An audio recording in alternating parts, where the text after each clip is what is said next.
So let's kick up the tricycle stoichiometry a bit. So the last round of the tricycle stoichiometry would be the equivalent of mole-to-mole stoichiometry.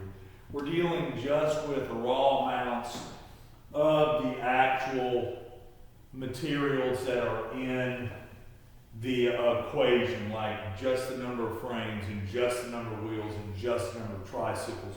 We're really not concerned with like the mass of each frame or each wheel, okay?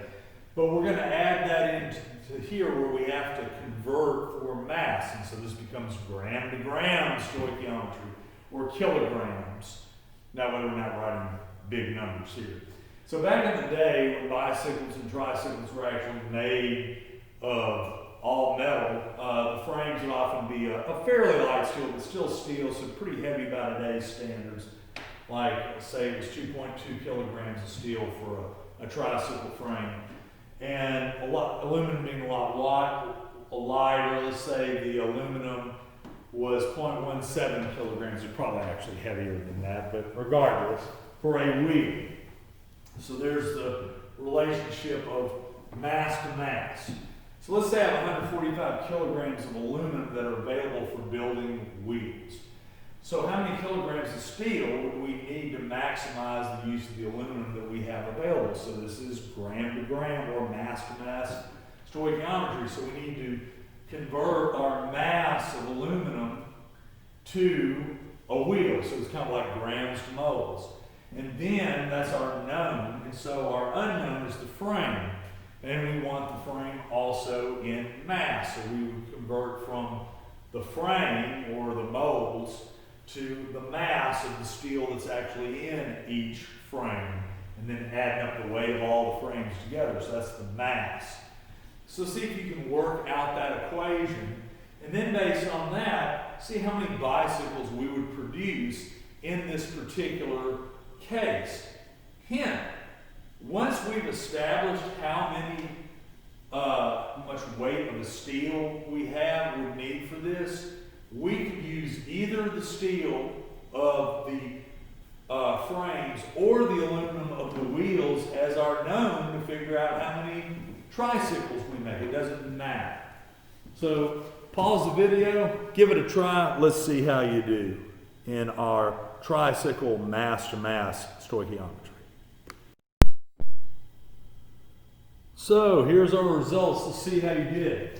So for the first question, we needed to convert basically the mass of the aluminum to wheels by using the relationship of 0.17 kilograms of aluminum per wheel. From here becomes the unknown over known, which is the center of every stoichiometry problem. One frame for every 3 wheels. This would tell us how many frames we need if we stopped right here, but instead they wanted its mass. So we need to convert those wheels to the weight of all the wheels put together by multiplying by 2.2 kilograms of steel per frame.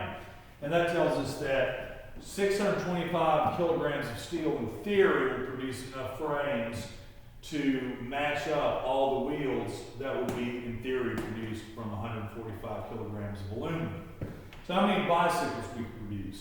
We could either use the steel or the aluminum as our known. I'm just going to use the aluminum. And we convert it to wheels by dividing by mass to wheel or mass to moles, so to speak. And then we take our unknown over known. We didn't want to know the mass of the tricycles. We just wanted to know how many tricycles. And you would actually come to 284.3137 and some change. And because nobody wants to buy a piece of the tricycle, we just round it down to 284 tricycles.